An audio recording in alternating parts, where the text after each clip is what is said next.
Good morning students.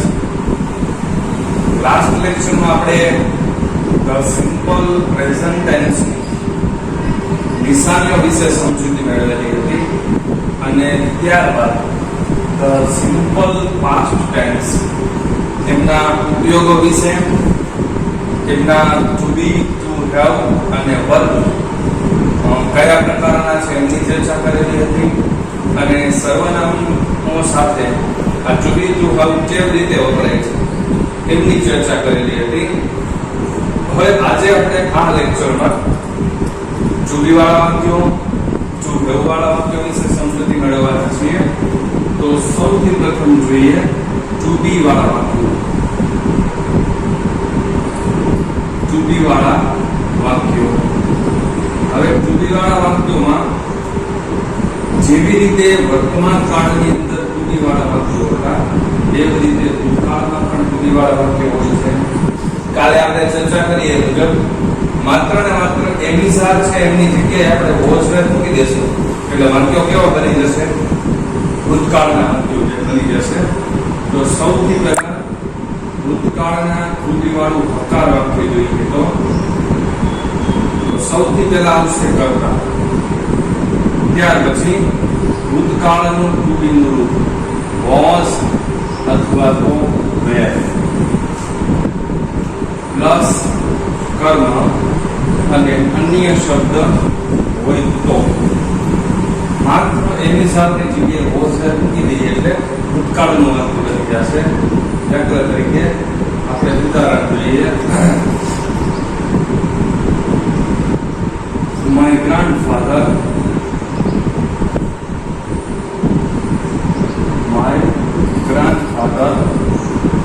was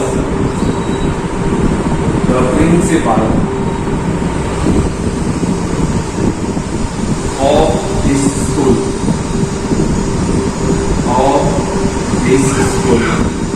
જે મારા દાદાજી આ શાળાના પ્રિન્સિપાલ હતા. અત્યારે નથી. જો અત્યારે છે એવું કેવું હોય તો શું બનશે? My grandfather is the principal of this school. જે મારા દાદાજી આ શાળાના પ્રિન્સિપાલ છે. જો છે તો એનિસાર આવશે, હતા તો વોઝ વેર આવશે. માત્ર અહીંયા એનિસાર અને વોઝ વેર નો પ્રયોગ કરીએ એટલે વર્તમાન કાળ અને ભૂતકાળની અંદર ફેરફાર થઈ જશે. અહીંયા પણ ખાસ ધ્યાન રાખવાનું કે અહીંયા ક્યાંય ટુ બી આવશે નહીં, માત્ર ને માત્ર અહીંયા ક્યાંય વર્બ આવશે નહીં, એનિસાર અથવા તો વોઝ વેર આવશે. ત્યાર પછી નકાર વાક્ય જોઈએ. તો નકાર વાક્ય રચનામાં શું આવશે? પહેલા કર્તા, ત્યાર પછી ભૂતકાળનું ટુ બી નું રૂપ વોઝ અથવા તો વેર, ત્યાર પછી વાક્યને નકાર બનાવવું છે એટલે આવશે નોટ પ્લસ કર્મ અને પ્લસ અન્ય શબ્દ. હવે ઉપરનું જે વાક્ય છે એનું જ નકાર વાક્ય બનાવીએ તો શું બનશે? My grandfather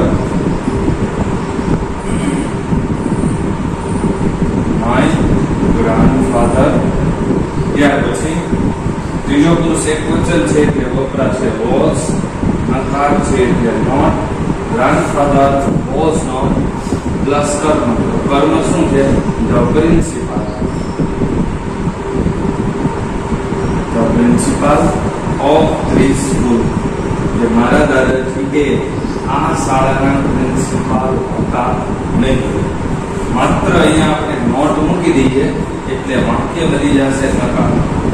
ત્યાર પછી આ જ વાક્ય છે એનું પ્રશ્નાર્થ વાક્ય બનાવીએ તો પ્રશ્નાર્થ વાક્યમાં વાક્યની શરૂઆતની અંદર આવશે વોઝ અથવા તો વેર પ્લસ કર્તા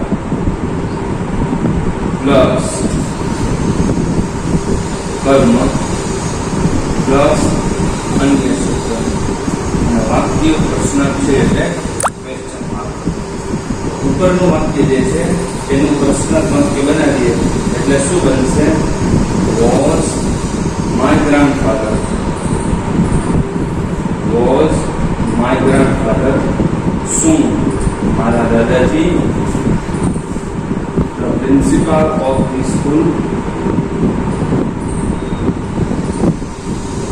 of this school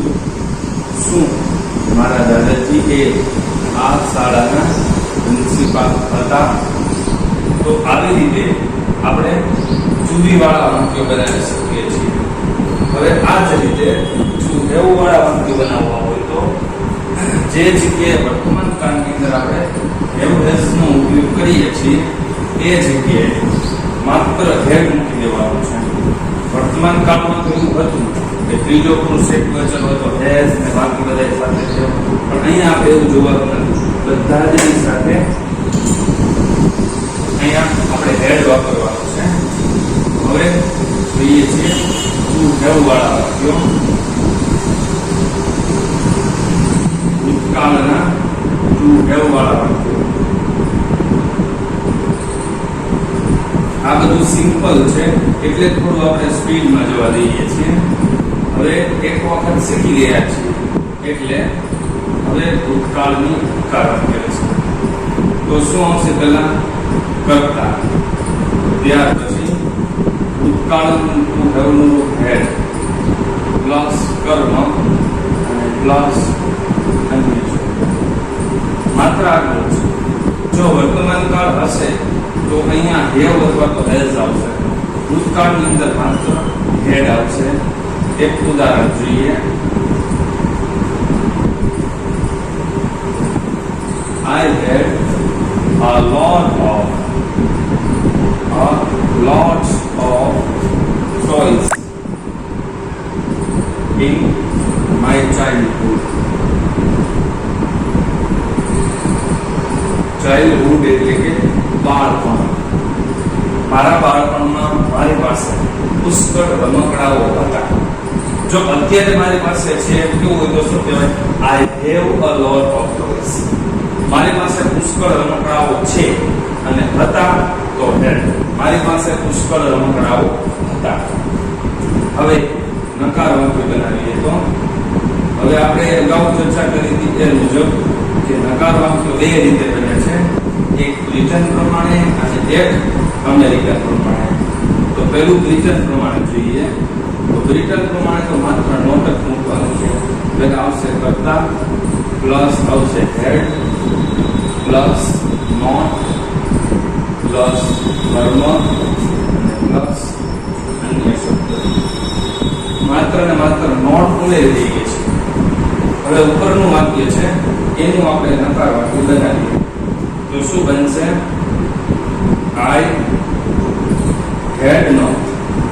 I had not lots of toys. મારી પાસે પુષ્કળ રમકડાઓ હતા નહીં.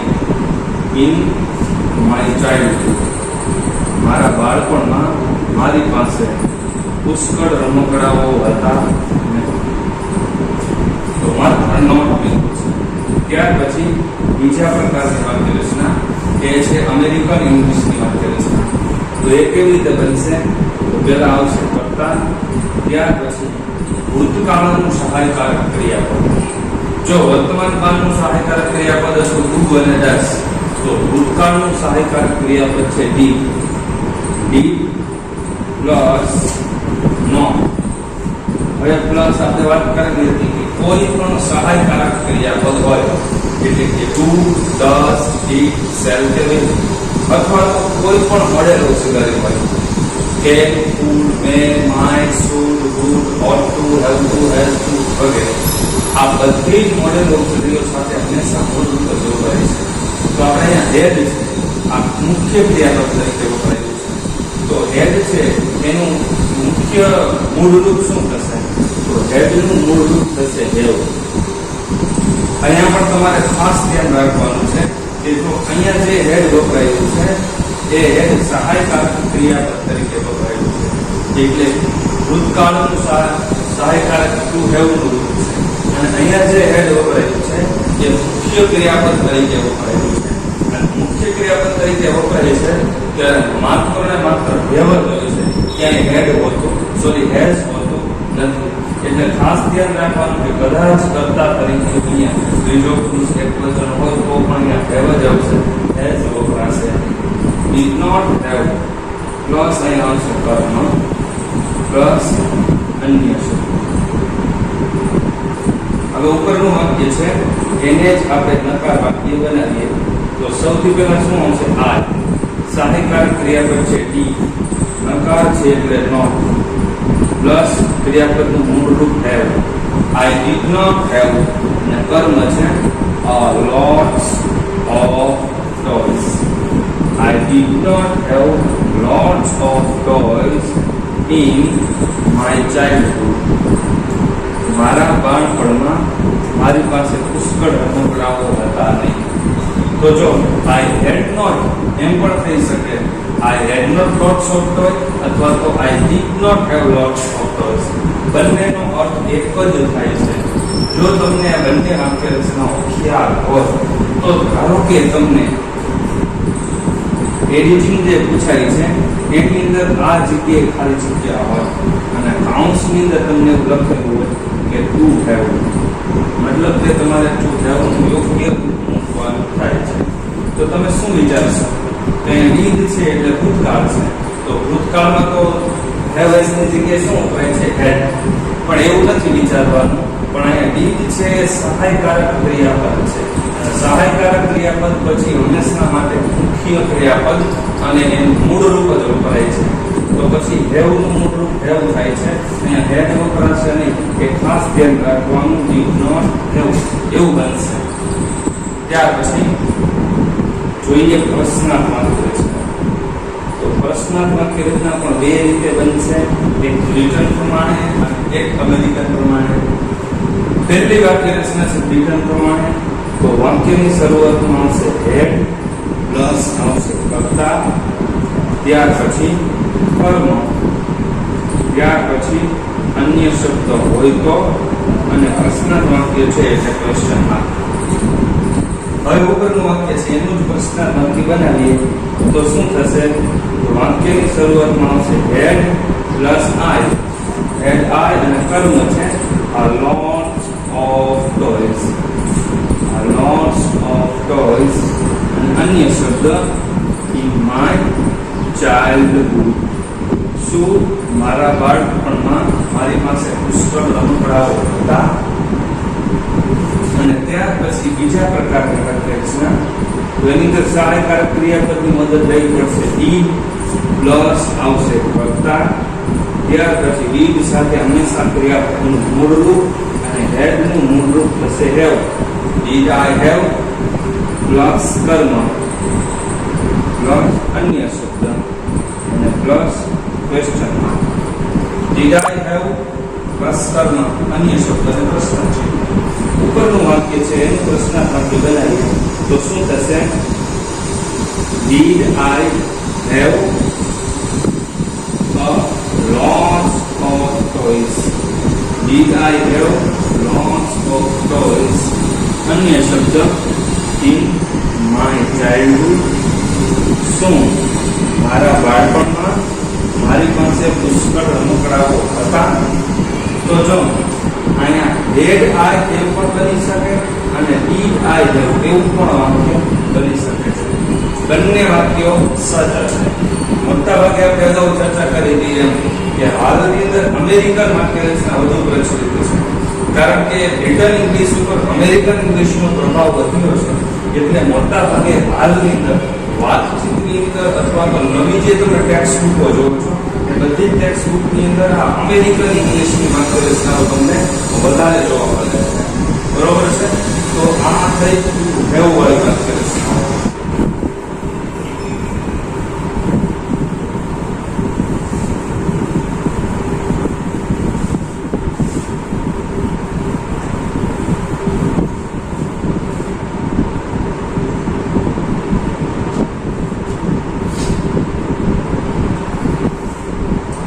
ત્યાર પછી હવે જે ત્રીજા પ્રકારની વાક્ય રચના છે એ છે વર્ગવાળી વાક્ય રચના. ભૂતકાળની વર્ગવાળી વાક્ય રચના. હવે જેવી રીતે વર્તમાન કાળની અંદર એસ કે ઈએસ વાળું રૂપ વપરાતું હતું એવી રીતે ભૂતકાળની અંદર ઈડી વાળું રૂપ વપરાય છે. તો અહીંયા ઈડી પ્રત્યય લગાડવા માટેના નિયમો, ઈડી પ્રત્યયના નિયમો હવે જેવી રીતે વર્તમાનમાં s કે es પ્રત્યય લગાડવા માટેના 3 નિયમો હતો.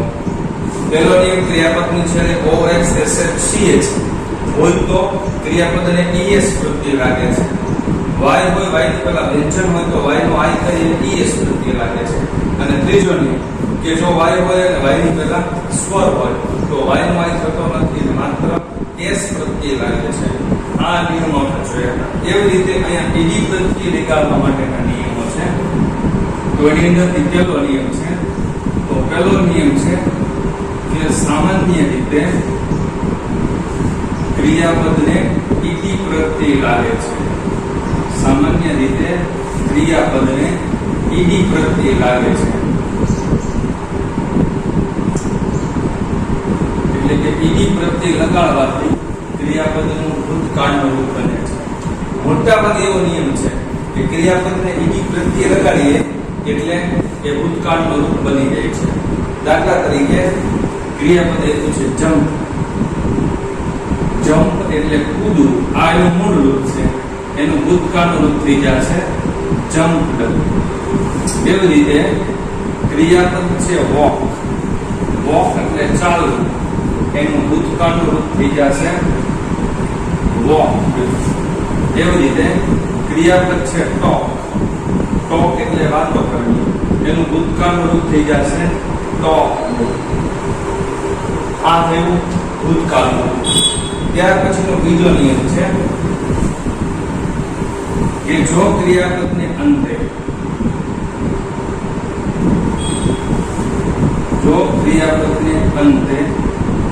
ઈ હોય, જો ઈડી પ્રત્યય લગાડવું હોય અને ક્રિયાપદને અંતે ઈ હોય તો માત્ર ને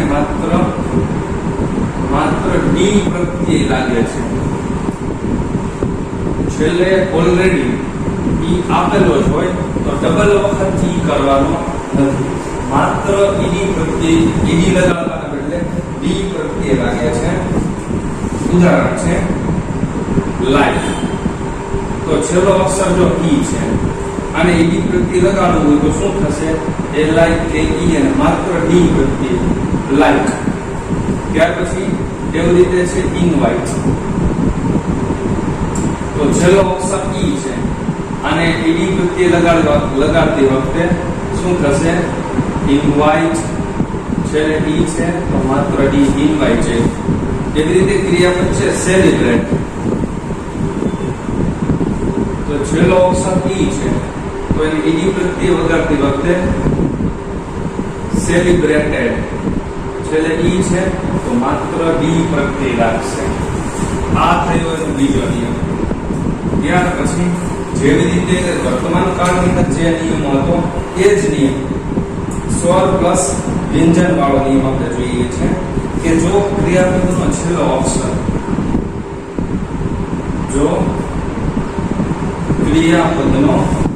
છેલ્લો અક્ષર વ્યંજન હોય અને તેની પહેલા માત્ર એક જ સ્વર હોવો જોઈએ. એક જ સ્વર હોય તો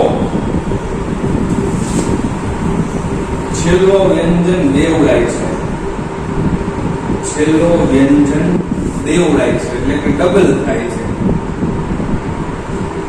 અને ઈડી પ્રત્યય લાગે છે.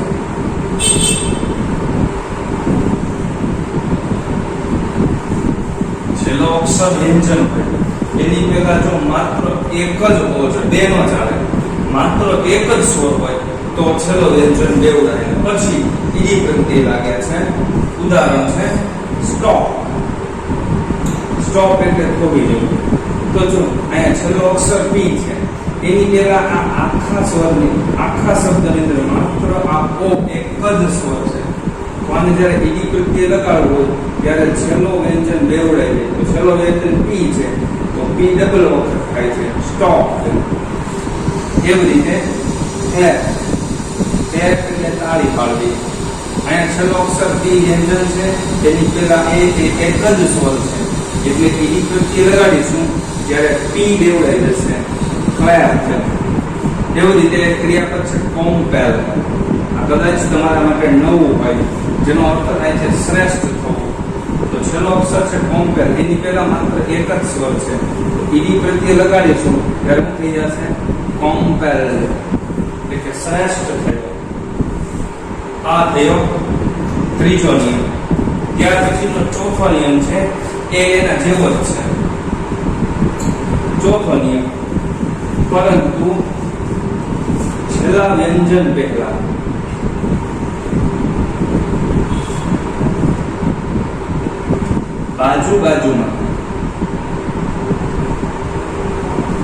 બાજુમાં બે સ્વર હોય તો છેલ્લો વ્યંજન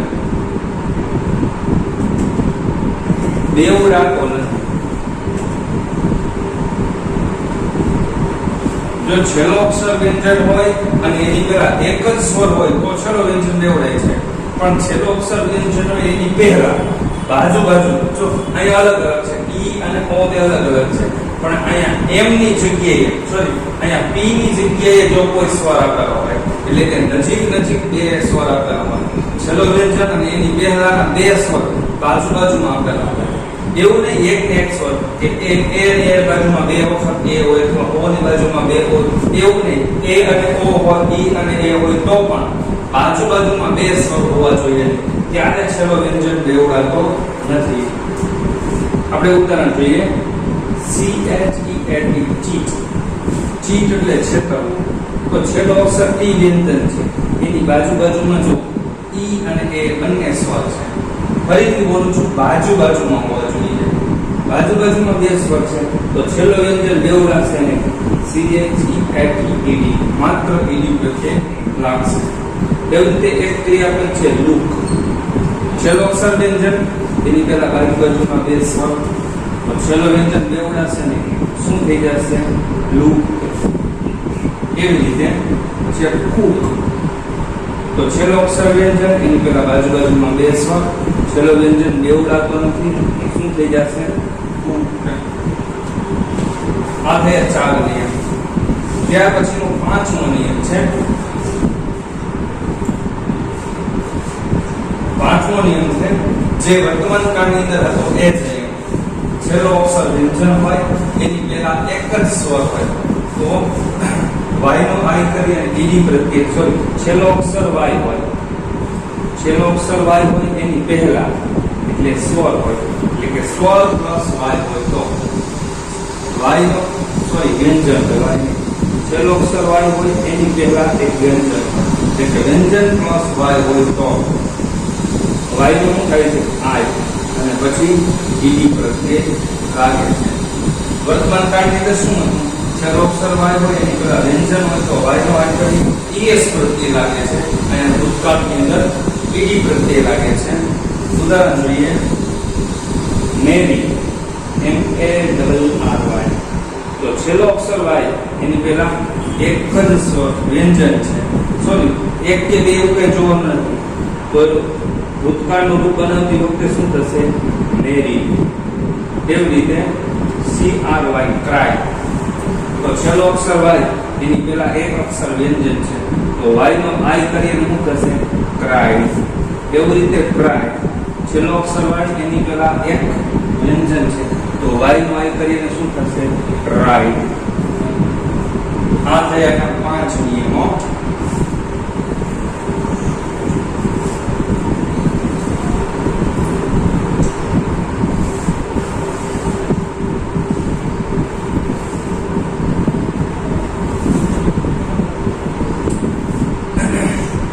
ત્યાર પછી 6થો નિયમ, એ પણ એના જેવો જ સ્વર પ્લસ y, એટલે કે છેલ્લો અક્ષર y હોય એની પહેલા સ્વર હોય તો y નો i થતો નથી, અને માત્ર ને માત્ર dd પ્રત્યે લાગે છે. ઉદાહરણ જોઈએ. Play, fan, straight. ક્રિયાપદ આપ્યું છે પ્લે, છેલ્લો અક્ષર y એની પહેલા સ્વર અને ઈડી પ્રત્યય લગાડવું હોય ત્યારે વાય નો આય નો થાય, ખાલી ઈડી. એવી રીતે PRAY પ્રે એટલે પ્રાર્થના કરવી. છેલ્લો અક્ષર વાય એની પહેલા એક સ્વર તો શું થઈ જશે PRAYE પ્રેય. એવી રીતે ક્રિયાપદ છે સ્ટે STAY સ્ટે એટલે રોકાવું અથવા તો રહેવું. છેલ્લો અક્ષર વાય એની પહેલા એક સ્વર છે તો શું થઈ જશે સ્ટે STAYED સ્ટે. આ થયો છઠ્ઠો નિયમ. ત્યાર પછી સાતમો નિયમ જોઈએ તો હવે આ થયા બધા 6 નિયમો. ત્યાર પછી એક સાતમો નિયમ લઈએ તો પણ આમ જોઈએ તો આ નિયમ કહેવાય નહીં, કારણ કે આ એટલું માત્ર યાદ રાખવાનું છે કે જે ક્રિયાપદોને ઈડી પ્રત્યય લાગે છે એને શું કહેવાય છે નિયમિત ક્રિયાપદ. અને જેમને ઈડી લાગતો નથી, જે ક્રિયાપદો છે એમને ઈડી પ્રત્યય લાગતો નથી એમને આપણે અનિયમિત ક્રિયાપદ કહીએ છીએ. તો આપણે જ્યારે સાદા વર્તમાનકાળની જે આપણે ભૂતકાળનો જે સર્વનામનો કોઠો જોયો તેમાં વર્ગ કીધું હતું કે ઈડી વાળું રૂપ અને કા અનિયમિત રૂપ. તો જે ક્રિયાપદોને આ 6 નિયમો લાગુ પડે છે એને આપણે નિયમિત ક્રિયાપદ કહીશું. જેને નથી લાગુ પડતું એને અનિયમિત ક્રિયાપદો કહીએ છીએ. તો કેટલાક ક્રિયાપદો એવા છે, દાખલા તરીકે ક્રિયાપદ છે ગીવ, તેનું ભૂતકાળનું રૂપ ગીવડ નથી થતું. જો એ નિયમને લાગુ પડે કે છેલ્લો અક્ષર ઈ હોય તો માત્ર ઈ લાગે તો ગીવનું ભૂતકાળનું રૂપ ગેવ થાય છે. એવી રીતે LEAV લીવ એટલે જગ્યા છોડીને જવું તો એનું ભૂતકાળનું રૂપ લેફ્ટ થાય છે. આપણે યાદ રાખવું પડે છે કે આ ક્રિયાપદ છે અનિયમિત રીત બને છે તો લીવનું ભૂતકાળનું રૂપ લીવડ કરીશું તો એ ખોટું પડશે. કેટલાક ક્રિયાપદો એવા છે કે જેના 3 રૂપ સરખા છે. દાખલા તરીકે કટ છે તો એનું ભૂતકાળનું રૂપ કટ જ થાય છે.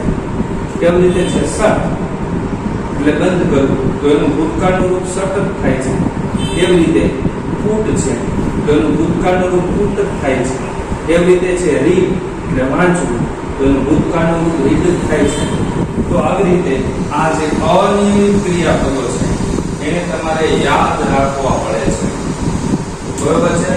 તો આવી રીતે આજે આપણા લેક્ચરની અંદર જુદી હેવ વાળી વાક્ય રચનાઓ જોઈ અને સાથે સાથે ઈડી પ્રત્યેના નિયમો વિશે સમજૂતી મેળવેલી છે.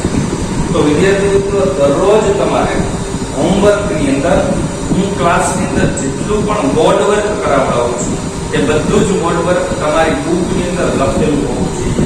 હું દર વખતે કહું છું કે આજે લખેલું છે એ ભવિષ્યમાં જ્યારે ટેસ્ટ વખતે અથવા તો આને તમારે છેક આવતી માર્ચ સુધી યાદ રાખવાનું છે તો ત્યાં સુધીમાં આપણે ભૂલી જવાના ચાન્સ વધી જાય છે.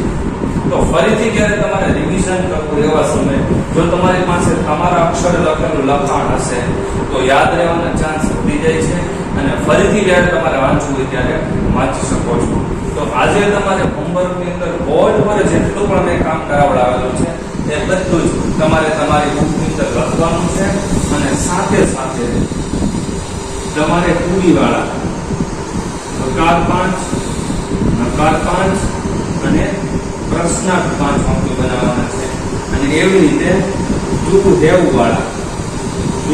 વાળા નકાર 5 ત્યાર પછી નકારની અંદર પહેલા પ્રકારના બ્રિટન પ્રમાણે 5 અને બીજા પ્રકારના અમેરિકન પ્રમાણે 5. એવી રીતે પ્રશ્નાર્થની અંદર પહેલો પ્રકાર બ્રિટન પ્રમાણે 5 અમેરિકન પ્રમાણે 5. આવી રીતે તમારે દરેકના 5 વાક્યો હોમવર્કની અંદર જાતે બનાવવાના છે.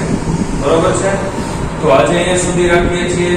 નેક્સ્ટ લેક્ચરમાં જ્યારે મળીશું ત્યારે આ સિમ્પલ પાસ્ટ ટેન્સની જે નિશાનીઓ છે એમના વિશે ચર્ચા કરીશું. ત્યાં સુધી બાય બાય.